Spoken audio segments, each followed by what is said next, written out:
ಕೇಂದ್ರ ಸಚಿವರಾದಂಥ ಕುಮಾರಸ್ವಾಮಿ ಅವರಿಗೆ ಡಿ.ಕೆ. ಶಿವಕುಮಾರ್ನಾಗ್ಲಿ ನನ್ನನ್ನಾಗ್ಲಿ ನೆನೆಸ್ಕೊಳ್ಳಿಲ್ಲ ಅಂತ ಅಂದ್ರೆ ಅವ್ರ ರಾಜಕಾರಣನೂ ನಡೆಯೋದಿಲ್ಲ, ಅವರ ದಿನಚರಿನೂ ನಡೆಯೋದಿಲ್ಲ.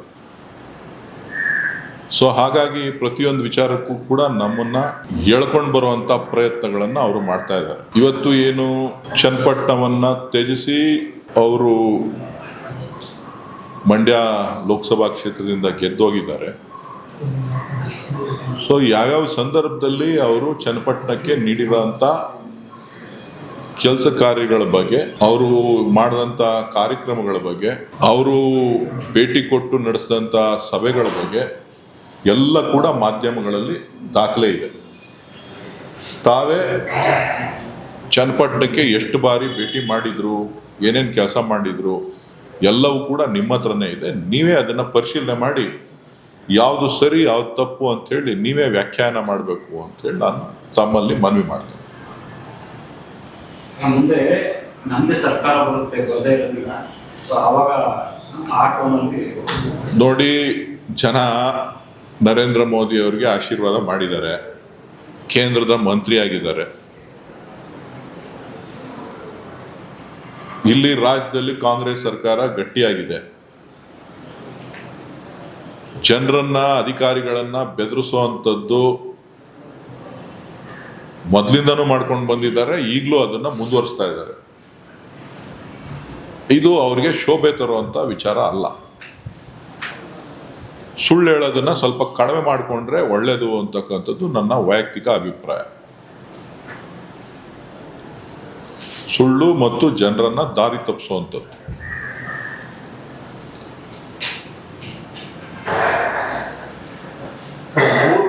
ಡಿಸಿಎಂ ವಿಚಾರ ಮತ್ತೆ ಮತ್ತೆ ಪ್ರಸ್ತಾಪ ಮಾಡ್ತಾ ಇದ್ದಾರೆ ಸರ್ ರಾಜಣ್ಣ ಅವರು, ವಿಶೇಷವಾಗಿ ಮೈನಾರಿಟಿ, ಮುಸ್ಲಿಂ ಒಂದು, ಲಿಂಗಾಯತ್ ಒಂದು, ದಲಿತ ಒಂದು ಇದ್ರೆ ಕೊಡಬೇಕು ಅಂತ.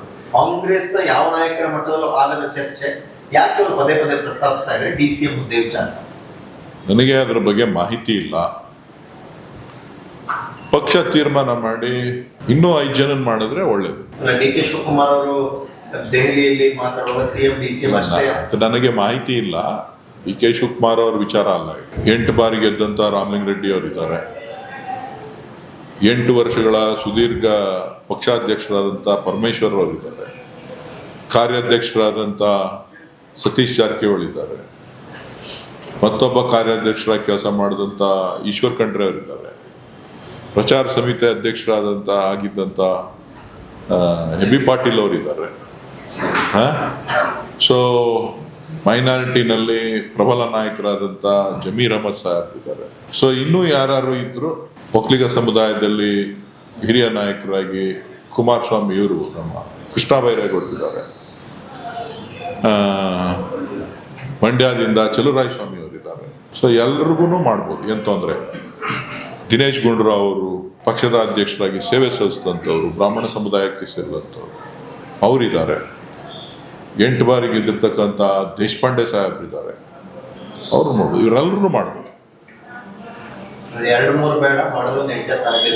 ಅಲ್ಲ, ಎಲ್ಲ ಸಮುದಾಯಕ್ಕೂ ಕೊಡ್ಬೇಕು ನ್ಯಾಯ, ಸಾಮಾಜಿಕ ನ್ಯಾಯ ಮತ್ತು ಪಕ್ಷ ಬಲವರ್ಧನೆ. ನನಗೆ ಗೊತ್ತಿಲ್ಲ.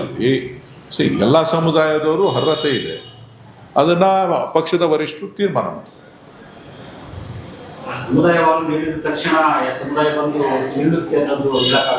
ನನಗೆ ಅದ್ರ ಬಗ್ಗೆ ಮಾಹಿತಿ ಇಲ್ಲ. ಆಮೇಲೆ ಲೆಫ್ಟ್ ಅಲ್ಲಿ ನಮ್ಮ KH ಮುನಿಯಪ್ಪನವರು ಇದ್ದಾರೆ, ಹಿರಿಯ ನಾಯಕ.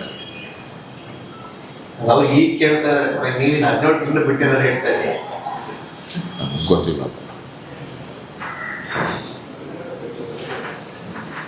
ಪದೇ ಪದೇ ಚನ್ನಪಟ್ಟಣಕ್ಕೆ ಹೋಗ್ತಾ ಇದ್ದಾರೆ ಡಿಸಿಎಂ ಇವತ್ತು ಕೂಡ ಜನಸ್ಪಂದನೆ ಮಾಡ್ತಾರೆ.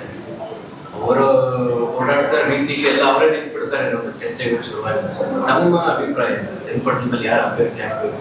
ಚನ್ನಪಟ್ಟಣದ ಜನ ಯಾರನ್ನ ಬಯಸ್ತಾರೆ ಅವ್ರ ಅಭ್ಯರ್ಥಿ ಆಗ್ತಾರೆ. ಸದ್ಯಕ್ಕೆ ಇದು ರಾಮನಗರ ಜಿಲ್ಲೆ ನಮ್ಮ ಸ್ವಂತ ಜಿಲ್ಲೆ.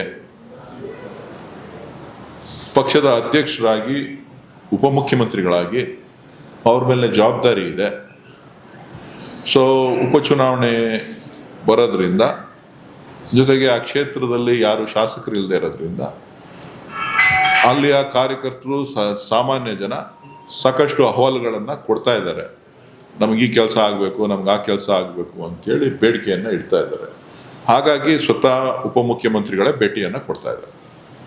ಸರ್, ಡಿಸಿ ಮೂರು ಹೇಳಿದರೆ ಜನರು ಬಯಸಿದ್ರೆ ನಾನು ಅಭ್ಯರ್ಥಿ ಆಗ್ತೀನಿ ಅನ್ನುವಂಥ ಮಾತನ್ನು ಹೇಳಿದ್ದಾರೆ ಸರ್. ಇಲ್ಲ, ಅದನ್ನೇ ನಾನು ಹೇಳಿದ್ನಲ್ಲಪ್ಪ, ಜನ ಏನು ತೀರ್ಮಾನ ಮಾಡ್ತಾರೆ ಅದಕ್ಕೆ ತಲೆ ಬಾಗ್ತೀವಿ. ಜನರ ತೀರ್ಪನ್ನು ಬಿಟ್ಟು ಏನು ಪ್ರಜಾಪ್ರಭುತ್ವ ವ್ಯವಸ್ಥೆಯಲ್ಲಿ ಮತದಾರರ ತೀರ್ಪು, ಜನರ ತೀರ್ಪೇ ಅಂತಿಮ ಆಗ್ತದೆ. ಸೊ ಅವ್ರು ಏನಾರ ಸೂಚನೆ ಕೊಟ್ಟರೆ ಅದರಂತೆ ಪಕ್ಷ ನಡೀತದೆ. ಮುಂದೆ ನಿಮ್ಮ ಒಬ್ಬ ಸಾಮಾನ್ಯ ಕಾರ್ಯಕರ್ತನಾಗಿ, ಸಾಮಾನ್ಯ ಪ್ರಜೆಯಾಗಿ ಈ ರಾಜ್ಯದ ಹಿತವನ್ನು ಕಾಪಾಡೋ ನಿಟ್ಟಿನಲ್ಲಿ ಕ್ಷೇತ್ರದ ಜನರ ಕಷ್ಟ ಸುಖಗಳನ್ನು ಗಮನಿಸೋ ವಿಚಾರದಲ್ಲಿ ಪಕ್ಷದ ಕಾರ್ಯಕರ್ತನಾಗಿ ಎಲ್ಲರ ಜೊತೆ ಇರ್ತಾರೆ. ಚನ್ನಪಟ್ಟಣ ಯಾವುದೇ ಕಾರಣಕ್ಕೂ ಡಿ ಕೆ ಸುರೇಶ್ ಸ್ಪರ್ಧೆ ಮಾಡೋದಿಲ್ಲ. ನನ್ನನ್ನು ಜನ ತಿರಸ್ಕಾರ ಮಾಡಿದ್ದಾರೆ. ಮತ್ತೆ ಮತ್ತೆ ಇನ್ನೂ ಒಂದು ತಿಂಗಳು ಆಗಲಿಲ್ಲ, ಆಗಲೇ ಇನ್ನೊಂದು ಚುನಾವಣೆಗೆ ಅಂತಂದ್ರೆ ಜನ ನಗ್ತಾರೆ.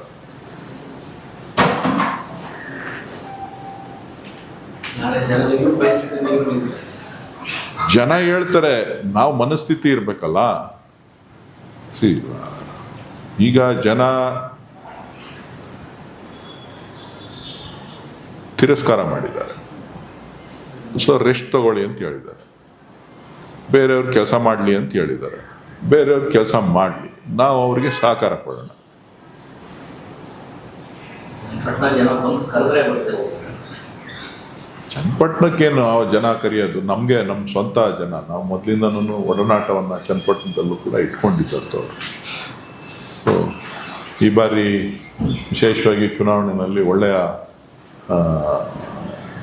ಹಿನ್ನಡೆ ಆದರೂ ಕೂಡ ಒಳ್ಳೆಯ ಮತವನ್ನು ನೀಡಿದ್ದಾರೆ. ಸೊ ಚನ್ನಪಟ್ಟಣದ ಜನ ವಿಶ್ವಾಸವನ್ನು ವ್ಯಕ್ತಪಡಿಸಿದ್ದಾರೆ.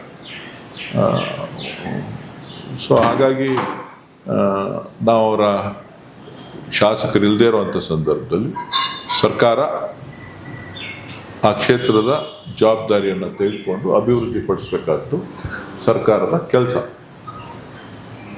ತಮ್ಮ ಪಕ್ಷಕ್ಕೆ ಬೇಸ್ ಇಲ್ಲದೆ ಕೂಡ ಹೆಚ್ಚಿನ ಮತಗಳು ನಿಮಗೆ ಬಂದಿದೆ. ಬೇಸ್ ಇಲ್ಲ ಅಂತಲ್ಲ, ಚನ್ನಪಟ್ಟಣದಲ್ಲಿ ಮೊದಲಿಂದನೂ ಕೂಡ ಕಾಂಗ್ರೆಸ್ ಬಲಿಷ್ಠವಾಗಿದೆ. ನಾಯಕತ್ವ ಇರಲಿಲ್ಲ. ನಮ್ಮ ಪಕ್ಷಕ್ಕೆ ಬರೋದು ಹೋಗೋದು ಪಕ್ಷಾಂತರ ಏನು ನಡೀತಾ ಇದೆ, ಅಧಿಕಾರದ ಆಸೆಗೋಸ್ಕರ ಪಕ್ಷಾಂತರಗಳು ನಡೀತಾ ಇದೆ. ಅದರಿಂದ ನಮ್ಮ ಪಕ್ಷಕ್ಕೆ ಹಿನ್ನಡೆ ಆಗಿತ್ತೆ ಹೊರತು ಬೇರೆ ಏನೂ ಇಲ್ಲ.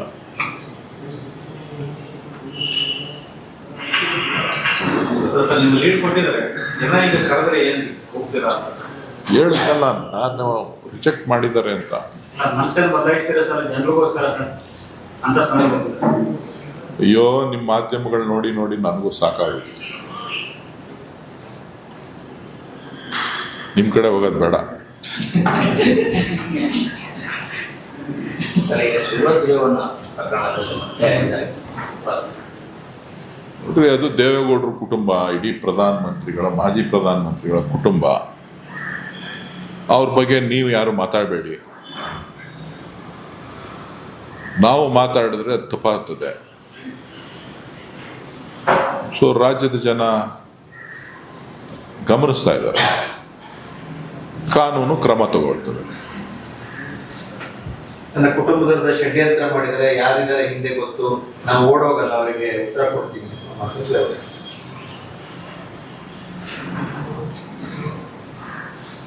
ಎಂತಕ್ಕೆ ಹೇಳಿದಾರೋ ಗೊತ್ತಿಲ್ಲ, ಯಾರನ್ನ ದೃಷ್ಟಿಕೋನವಾಗಿ ಇಟ್ಕೊಂಡಿದಾರೋ ಗೊತ್ತಿಲ್ಲ. ಅವರ ದೃಷ್ಟಿಕೋನಗಳು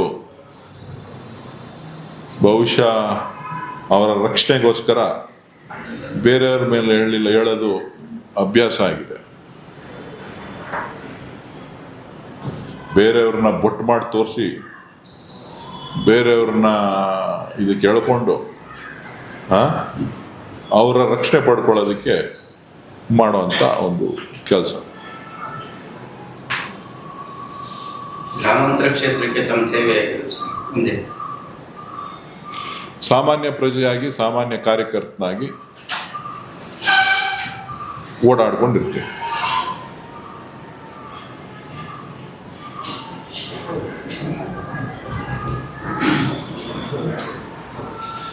ಒಂದು ಲೋಕಸಭಾ ಚುನಾವಣಾ ಪ್ಯಾಟರ್ನ್ ಆದರೆ ವಿಧಾನಸಭಾ ಚುನಾವಣಾ ಪ್ಯಾಟರ್ನ್ ಆಗುತ್ತೆ.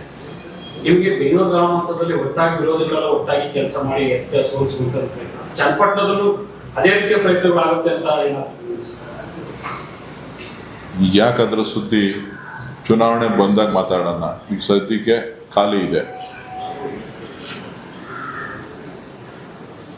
ಖಾಲಿ ಇರುವಂಥ ಸೀಟ್ಗೆ ಅಲ್ಲಿ ಸರ್ಕಾರ ಆ ಖಾಲಿ ಇರುವಂಥ ಶಾಸಕ ಸ್ಥಾನವನ್ನು ಸಾರ್ವಜನಿಕರ ಕುಂದುಕೊರತೆಗಳನ್ನು ಆಲಿಸಿ ಅಲ್ಲಿ ಸಮಸ್ಯೆಯನ್ನು ಬಗೆಹರಿಸ್ತು.